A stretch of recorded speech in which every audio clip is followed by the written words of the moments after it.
এদিকে কাকার কাছ থেকে মাছ নিচ্ছিলাম আর ওদিক থেকে এসেছিল যারা বালিশ তৈরি করেন তারা। তো আমি ভাবলাম যে হয়তো অর্ডার নিয়ে যাই, তারপর দোকান থেকে তৈরি করে এনে বাড়িতে দিয়ে যান। তো ওনারা বললেন যে না, আমরা এখানেই মানে সঙ্গে সঙ্গে তৈরি করে দেবো। সে কারণে আমি একটা বুবুকে জিজ্ঞাসা করছিলাম যে ওনারা যে বালিশ তৈরি করেন ওনাদের দোকান আছে তো, ভালো হবে তো? তো বুবুটার সাথে সাথে যিনি মাছ বিক্রি করতে এসেছিলেন কাকুটা, তিনিও বললেন যে ওনাদের আমাদের ওখানেই দোকান। তো কাকুর কথা শুনে ভরসা করে বানাতে দিলাম ছেলের জন্য একটা বালিশ। অনেক দিন ধরেই ছেলের জন্য একটা বালিশ নেবো করছিলাম, বানাতে দেবো ভাবছিলাম, কিন্তু দোকানে যাওয়া হয়ে উঠছিল না। বাড়ির সামনে যখন পেয়ে গেলাম তখন বানাতে দিয়ে দিলাম, আবার সঙ্গে সঙ্গে বানিয়ে দেবে, সেটা তো আরও ভালো। এখন যাচ্ছি আবারও কাকার কাছে। কাকার মাছটা রেডি করা হয়ে গেছে। তো মাছটা নিয়ে এখন আমি রান্নাঘরে রেখে আসবো, তারপর আবারও আসবো বালিশটা নেওয়ার জন্য, আর আপনাদেরকেও দেখাবো যে বালিশটা কিভাবে ওনারা বানাচ্ছেন। চলুন এখন যাচ্ছি বাড়ি গিয়ে মাছটা রেখে আসি, তারপর আবারও আপনাদেরকে দেখাচ্ছি।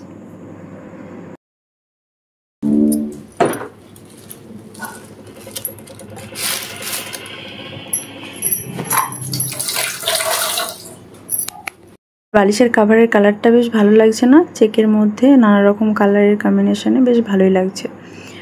তো ওনারা এখন বালিশটা চারদিকটা সেলাই করে নিয়েছে। তো এরকম একটা মাপের বানাচ্ছে, বললাম যে বাচ্চাদের বালিশ, সেই অনুযায়ী বানাচ্ছেন। আর এখানে তুলোগুলো ভরে নিচ্ছেন।